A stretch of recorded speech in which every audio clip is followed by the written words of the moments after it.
Parole d'expert avec Gann Prévoyance. En matière de droit des successions, est-ce qu'il y a des dispositions à prendre avant le 31 décembre ? Non, car en matière de succession, le 31 décembre n'est pas une date butoir, contrairement à l'impôt sur le revenu. En fait, en matière de droit des successions, ce qu'on va aller regarder, c'est plutôt votre âge, votre date d'anniversaire. Plus vous allez organiser votre transmission de votre patrimoine jeune, plus vos héritiers vont pouvoir bénéficier d'avantages fiscaux.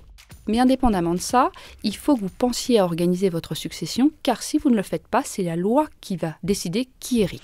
Or, ça ne correspond pas toujours à vos souhaits. Par exemple, une question qu'on me pose souvent, comment je peux protéger la personne avec qui je vis? Comment je peux lui permettre de rester dans la résidence principale en cas de décès ou d'accident prématuré? Cette question, elle n'est pas facile, parce qu'en fait, elle va dépendre effectivement du statut que vous avez avec cette personne. Si vous êtes conjoint, si vous êtes partenaire pacsé ou si vous êtes concubin, vous n'avez même pas les mêmes droits. Le conjoint survivant va avoir effectivement un droit viager, un droit temporaire. Le partenaire pacsé, un droit temporaire, et le concubin, il n'a aucun droit. Après, il y a aussi l'aspect financier, puisque autant le conjoint et le partenaire pacsé, il n'y a pas de droit de succession, ce n'est pas le cas pour le concubin, qui n'est pas reconnu, et donc il est considéré comme un étranger. C'est la raison pour laquelle nous, ce qu'on va vous inciter, c'est effectivement à vérifier déjà que votre conjoint est bien protégé, et si ce n'est pas le cas, complétez cette protection. Pour compléter cette protection, on a des outils qui sont la donation entre époux si je suis mariée, donc ça me permet effectivement de renforcer cette protection, et ça va être aussi important si je suis en présence d'enfants de premier lit.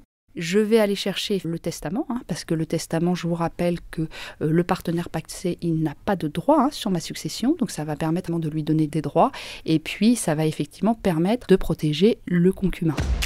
Deuxième question qu'on me pose souvent, comment permettre à mes enfants de conserver le patrimoine et que la succession ne leur coûte pas trop cher? Donc là, je vais avoir différents outils. Je vais avoir la donation-partage avec réserve d'usufruit qui va me permettre effectivement de transmettre la nue propriété de biens à mes enfants. Deux avantages. Premier avantage, c'est que plus je le fais tôt, plus je vais pouvoir répéter l'opération. Mon abattement, il se régénère tous les 15 ans. Et puis, le fait de conserver l'usufruit, ça a une valeur patrimoniale. Et cette valeur patrimoniale, elle dépend de mon âge. Donc, par exemple, si j'ai entre 51 ans et 60 ans, la valeur patrimoniale, c'est 50%. Finalement, je vais transmettre que 50% de la valeur du bien. Deuxième technique, c'est tout ce qui est contrat d'épargne retraite et contrat d'assurance vie. Ces contrats-là vont avoir une clause bénéficiaire et qu'en général, ils sont hors succession avec une fiscalité privilégiée. Enfin, dernier élément, je peux aussi aller chercher des contrats de prévoyance pour permettre à mes héritiers de payer les droits de succession.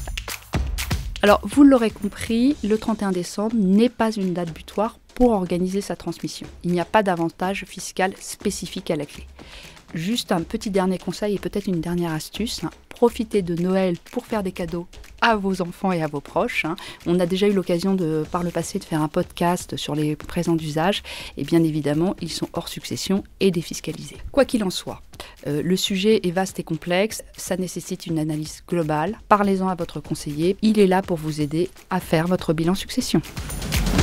Merci à Anne-Lise Charrier-Marsène, responsable gestion de patrimoine et ingénierie patrimoniale chez Groupama Gann Vie, d'avoir répondu à la question.